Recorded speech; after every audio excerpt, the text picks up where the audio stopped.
నమస్తే. శ్రీ గురుభ్యో నమ. శ్రీమాత్రే నమ. ఆదిత్యాయ చ సోమాయ మంగళాయ బుధాయ గురు శుక్ర శనిభ్యే రాహువే కేతవే నమ. మనం రెగ్యులర్గా చెప్పుకునేటువంటి మాస ఫలితాలు, పక్ష ఫలితాలు ఇలా చూస్తుంటే డిసెంబర్ 16 నుండి 31 వరకు రాబోయేటువంటి పక్ష ఫలాలు ఎలా ఉంటాయి, ఈ సమయంలో అసలు గోచార రీత్యా గ్రహ సంచారం ఎట్లా ఉందో చూద్దాం. గోచార రీత్యా గ్రహ సంచారం 16 నుండి 31 వరకు కనుక చూస్తే మనకి మేషంలో గురువు, ఇక కన్యలో కేతు, తులలో శుక్రుడు. ఇక నిన్నటి వరకు అంటే 16కు ముందు వరకు రవి కుజులు ఇద్దరు కూడా ఒక చోటు ఉండి కుజుడు కొద్దిగా అస్తంగత్వం అయినటువంటి స్థితి ఉంది. 16 నుండి మరి రవి ధనుర్మాసంలోకి వెళ్ళాలి కాబట్టి ధనుస్సులోకి వెళ్తేనే ధనుర్మాసం ప్రారంభమవుతుంది. అంటే రవి ధనుస్సులో, రవితో పాటు బుధుడు వక్రగతిలో ధనుస్సులోనే ఉంటాడు. శని మరి కుంభరాశిలో ఉంటే ఇక తదుపరి మీనంలో రాహు. ఇది గ్రహాలు ఉన్నటువంటి స్థితి. ఇక చంద్రుడిని కనుక చూసినట్టయితే మిథున నుండి ప్రతి 2.5 రోజులకు ఒక రాశి చొప్పున తిరుగుతూ ఉంటాడు. ఇప్పుడు ఇలా ఉన్నటువంటి గ్రహస్థితిలో ఒక్కొక్కరికి అంటే గోచార రీత్యా గ్రహ సంచారం ఇలా ఉన్నప్పుడు ఒక్కొక్కరి రాశి రీత్యా కానీ లగ్న రీత్యా కానీ కనుక మనం చూసుకున్నట్టయితే ఒక్కొక్క రాశి వారికి ఎలా ఉంటుందో చెప్పచ్చు. అయితే ఇది చెప్పే ముందు ఒక్క విషయం ఏంటంటే, మనం ఈ గోచార రీత్యా ఉండేటువంటిది మనం 30-40% వరకే చూసుకోవాలి. మిగతాదంతా కూడా మన జన్మజాతకంలో ఉన్నటువంటి యోగించేటువంటి గ్రహాలు, యోగించని గ్రహాలు, లేదా మనకు జన్మజాతకంలో ఉన్నటువంటి గ్రహ యతి కానీ, గ్రహయుతి కానీ, గ్రహ దృష్టి కానీ, వీటినన్నింటినీ బట్టి మన యొక్క జాతకం ఉంటుంది. అందులో ఇందులో ఎగ్జాక్ట్గా కలిసేటువంటిది అయితే ఉండకపోయినప్పటికీ గోచార రీత్యా కొంత ప్రభావం ఉండేటువంటి స్థితిలో ఏదైనా లోపాలు అవి ఉంటే సరిచేసుకోవడానికి, లేదు గ్రహాలకి పరిహారం చేసుకోవడానికి ఏదైనా దానం ధర్మం చేసి ఈ ఉన్నటువంటి ఈ 15 రోజుల్లో కూడా మనం ఆనందంగా ఉండడానికి మనకి ముందుగా ఒక మార్గదర్శనంగా ఉండడం కోసమే ఈ గోచార ఫలితాలు. తదుపరి రాశి మిథున రాశి. మిథున రాశిని కనుక పరిశీలించినట్టయితే మనకు చతుర్థంలో కేతు ఉంటాడు.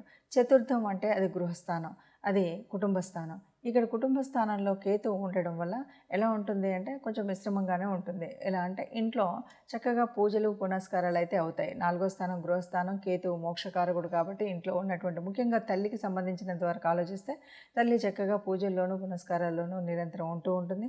ఏదో ధ్యానం ఇలాంటి వాటిల్లో, అలాగే ఇంట్లో కూడా మంచి దైవ కార్యాలు జరిగేటువంటి అవకాశం అయితే ఉంది. కానీ 4లో కేతు ఉండడం వల్ల కొంత ఇంట్లో ఇబ్బందికరంగానే ఉంటుంది. ఇక 5లో శుక్రుడు ఉన్నాడు. 5 అంటే సంతాన స్థానం. సంతాన స్థానంలో శుభసగ్రహమైనటువంటి శుక్రుడు ఉండడం వల్ల చక్కగా మీ సంతానం అన్ని రకాలుగా అభివృద్ధిలోకి వస్తుంది. అంటే ఈ 15 రోజుల్లో అభివృద్ధి ఏంటి అంటే వాళ్ళు చదివేటువంటి చదువులో బాగుంటుంది. ఏదైనా చదువుకు సంబంధించినటువంటి నిర్ణయాలు తీసుకున్నప్పుడు చక్కటి నిర్ణయం అవుతుంది. అంటే ఎదిగిన పిల్లలు తీసుకునే నిర్ణయం, అలాగే వాళ్ళకి ఉద్యోగం కానీ, వివాహం కానీ, వారి సంతానం కానీ, అంటే సంతానం విషయంలో అన్ని రకాలుగా శుభకరమైనటువంటి పరిస్థితి నెలకొంటుంది అని చెప్పచ్చు. ఇక 6లో కుజుడున్నాడు. 6 ఇది కుజుడు ఉండడం అంటే కొద్దిగా అనారోగ్యాన్ని సూచించేటువంటి స్థితి. అంటే దెబ్బలు తగలడము, దానివల్ల ఏదో కుజుడు అంటేనే కొంచెం విపరీతమైనటువంటి కోపము ఇలా ఉండడం, తొందరపాటుతనం వల్ల ఏదైనా దెబ్బలు అవి తగిలేటువంటి ఇది ఉంటుంది. అలాగే ఇది శత్రుస్థానం. మన శత్రువులు ఎలా వస్తారంటే కొంచెం ఆ కుజుడు ఇది విపరీతమైన దృష్టి వల్ల మనం మాట మాట్లాడడం వల్ల ఇలా శత్రువులు, అలాగే దెబ్బలు తగలడం వల్ల అనారోగ్యం ఇలాంటివి వచ్చేటువంటి అవకాశం ఉంది. ఇక సప్తమంలో రవి ఉన్నాడు, బుధుడు ఉన్నాడు. బుధుడు మరి వక్రించినటువంటి బుధుడు. 7లో రవి ఉంటే మనకు అంటే సప్తమం అంటే ఇది వివాహ స్థానం, అంటే లైఫ్ పార్ట్నరు లేదా వ్యాపార పార్ట్నరు, సామాజిక సంబంధాలు ఇవి చక్కగా ఉంటాయని చెప్పచ్చు. బుధుడు ఇచ్చేటువంటి బుద్ధి జ్ఞానం వల్ల వక్రించినటువంటి స్థితి ఉన్నప్పటికీ కూడా చక్కటి ఆలోచన విధానం ఉంటుంది. సంఘంతో, సమాజంతో చక్కగా కలిసి ఉండేటువంటి పరిస్థితి ఉంటుంది. అందులో ఉన్నటువంటి అంటే వాళ్ళందరికీ కూడా ప్రీతిపాత్రంగా సమాజంలో ఎవరైనా సరే ఆ అబ్బాయ, ఆ అమ్మాయ, లేకపోతే ఆయన అనేటువంటి ఒక గుర్తింపు కలిగినటువంటి స్థితి సమాజ స్థితిలో ఉంటుంది. ఇంటా బయట బాగుంటుందని చెప్పచ్చు. ఇక 9లో ఉన్నటువంటి శని వల్ల, 9 అంటే ఇది పితృస్థానం, కొంచెం తండ్రికి ఏదైనా కొద్దిగా నలతగా అనారోగ్యంగా ఉండేటువంటి అవకాశం ఉంటుంది. ఇది గురుస్థానం కూడా. అలాగే పూర్వ పుణ్యస్థానం. శని అక్కడ ఉన్నాడంటే మనం ఏం చేయాలి అంటే మనం సేవక వృత్తిలో ఉన్నటువంటి వారికి ఏదైనా దాన ధర్మాలు చేయడం, సేవక వృత్తిలో ఉన్నటువంటి వాళ్ళని సరిగ్గా చూసుకునేటట్టయితే మనకున్నటువంటి ఈ పరిహారం అంతా కూడా చేసుకున్న వాళ్ళం అవుతాం.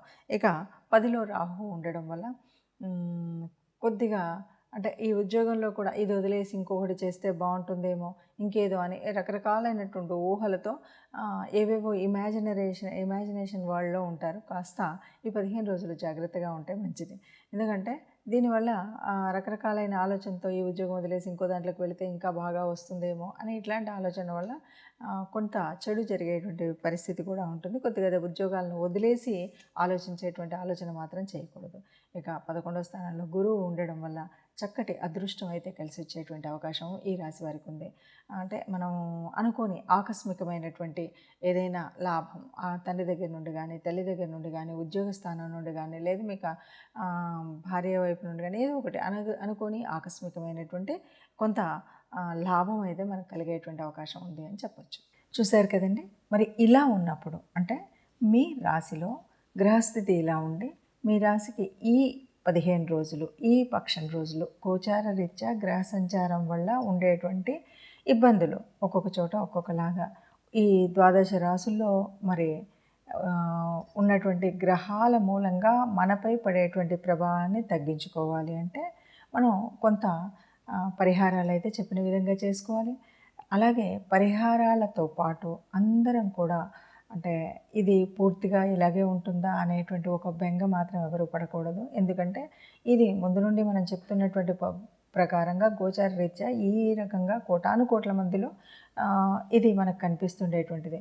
దీంట్లో మనకు కేవలం 30-35% మాత్రమే మనకు గోచార రీత్యా ప్రభావం కనబడుతుందని చెప్పుకున్నాం. కాబట్టి ఉన్నటువంటి పరిహారాలను తీర్చుకుంటూనే మనం చేయవలసినటువంటిది ఏంటంటే ఈ నవగ్రహ ఆరాధన అన్నది లేదా దైవ కార్యాలు చేయడం లేదా ఒక గోశాలకు వెళ్ళడం ఇలాంటి కార్యక్రమాలు చేస్తూ ఇది పూర్తిగా ఇలాగే ఉంది నాకు ఇలా అవ్వలేదు అనేటువంటి దానికంటే కూడా మీకు జన్మజాతకంలో ఏదైనా ఒక దోషం కానీ ఇంకేదైనా ఉన్నా జన్మజాతకం ఆ కుండల్ని మీకు తెలిసినటువంటి ఏ జ్యోతిష్యులకైనా చూపెట్టుకొని ఏదైనా మీకు విపరీతమైనటువంటి కష్టాలు అంటే మీ జాతకంలో మీరు మాత్రం ఇలా చెప్తున్నారు అందులో మాత్రం నాకు ఇలా ఉంది అని అనుకునేవాళ్ళు ప్రత్యేకించి మీకున్నటువంటి ఇప్పటికే పరిచయమైన జ్యోతిష్యులు కానీ మీకు తెలిసినటువంటి వాళ్ళు కానీ ఏదైనా పేరు ప్రఖ్యాతులు ఉన్నటువంటి వాళ్ళు అనుకున్నటువంటి వారి దగ్గరికి కానీ వెళ్ళండి.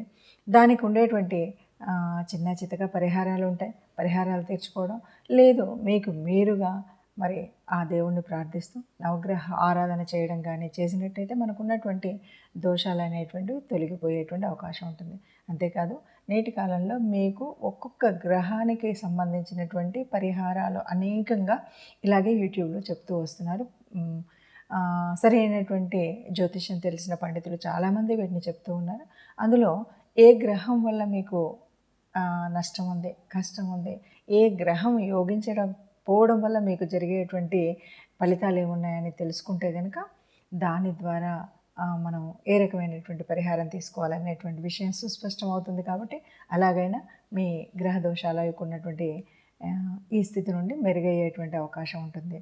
కాబట్టి ఈ పూర్తిగా గోచారం మీద ఆధారపడకుండా జన్మజాతకం మీద ఉన్నటువంటి ఆ సంచారాన్ని కూడా జన్మజాతకంలో ఉన్నటువంటి గ్రహస్థితిని కూడా తీసుకున్నట్టయితే మీకు మంచి ఉపయోగం ఉంటుంది అని చెప్పొచ్చు. సర్వే జనా సుఖినో భవంతు.